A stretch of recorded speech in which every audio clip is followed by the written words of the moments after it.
సరే, ఇప్పుడు కేంద్ర ప్రభుత్వం ఈ కాలేజీలకు సంబంధించి కేంద్ర ప్రభుత్వం అలాట్ చేసిన కాలేజీలు కదా, ప్రైవేట్ వ్యక్తులు వెళ్ళి కేంద్ర ప్రభుత్వానికి అప్లికేషన్ పెట్టుకుంటే వచ్చిన కాలేజీలు కాదు కదా ఇవి. 17 కూడా ప్రభుత్వం అడిగి తీసుకొచ్చినవి.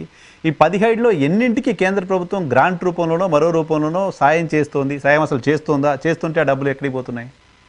అంటే ఇప్పుడు ఈ మొత్తానికి ఇవ్వట్లేదండి. సెంట్రల్ గవర్నమెంట్ వచ్చేసి ఒక 3 కాలేజెస్కే ఇస్తుంది అన్నమాట.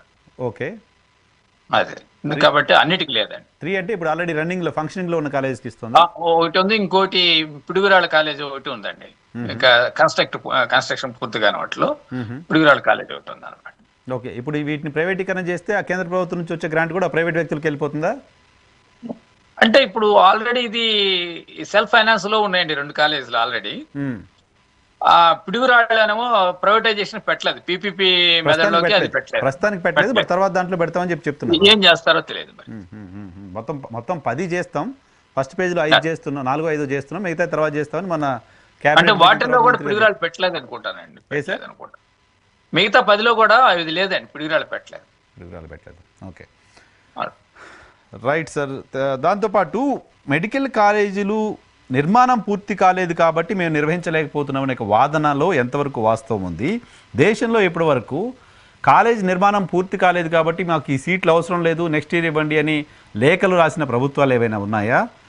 కాలేజ్ నిర్మాణం పూర్తి కాకపోతే అద్దె భవనాలలో కూడా క్లాసులు రన్ చేసి 2 ఏళ్ళు 3 ఏళ్ళు తరగతులు నిర్వహించినవి చాలా చూశాను నేనైతే. ఎందుకు ఆంధ్రప్రదేశ్ ప్రభుత్వం బిల్డింగ్లు కాలేదు కాబట్టి, పిల్లర్స్లో మాత్రమే ఉన్నాయి కాబట్టి ఇప్పుడు మేము చేయలేకపోతున్నాం అనే మాట చెప్తోంది?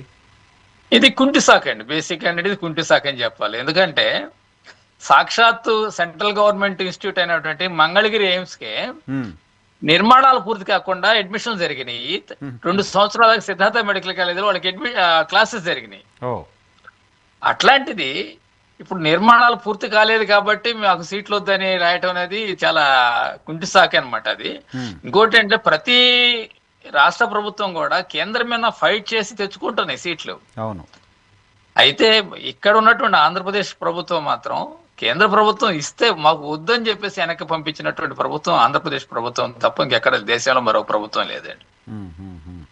సార్, కూటమిలో పొలిటికల్ క్వశ్చన్ ఒకటి అడుగుతా. కూటమిలోని మిగతా పార్టీలైన భారతీయ జనతా పార్టీ, సరే భారతీయ జనతా పార్టీ మాట్లాడదనుకుందాం, పవన్ కళ్యాణ్ కూడా ఎందుకు రెస్పాండ్ రావట్లేదు అనుకుంటున్నారు? ప్రజలు వాటిని పెద్ద సీరియస్గా తీసుకోవట్లేదు అనుకుంటున్నారా? ప్రజలకే నష్టం జరగదు అనుకుంటున్నారా? ప్రజలకు నష్టం జరిగినా పర్వాలేదు అనుకుంటున్నారా? What is there opinion actually?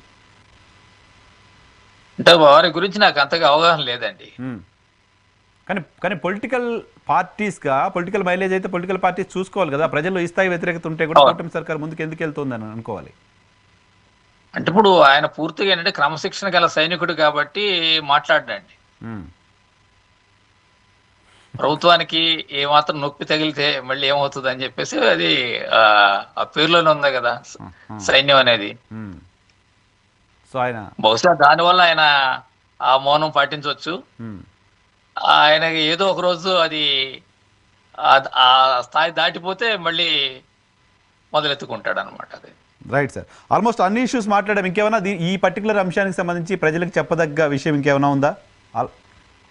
బేసిక్గా ప్రజలంతా కూడా ఏంటంటే ఇప్పుడు దీన్ని ప్రభుత్వ రంగాన్ని కాపాడుకోవాల్సిన అవసరం అయితే చాలా ఎక్కువగా ఉందండి. దాని గురించి ఏంటంటే ప్రజలు మనం అందరం కూడా ఈ ప్రభుత్వ రంగాన్ని కాపాడుకోవటం కోసం ఈ ప్రభుత్వం పూర్తి ఒత్తిడి తీసుకొచ్చేసి ఇవాళ అనేక ప్రాజెక్టులు 1000 కోట్లు 1,00,000 కోట్లు అని చెప్పేసి ఎంతైనా ఖర్చు అయినా పర్వాలేదు అని చెప్పేసి చెప్తూ ఉన్నారు.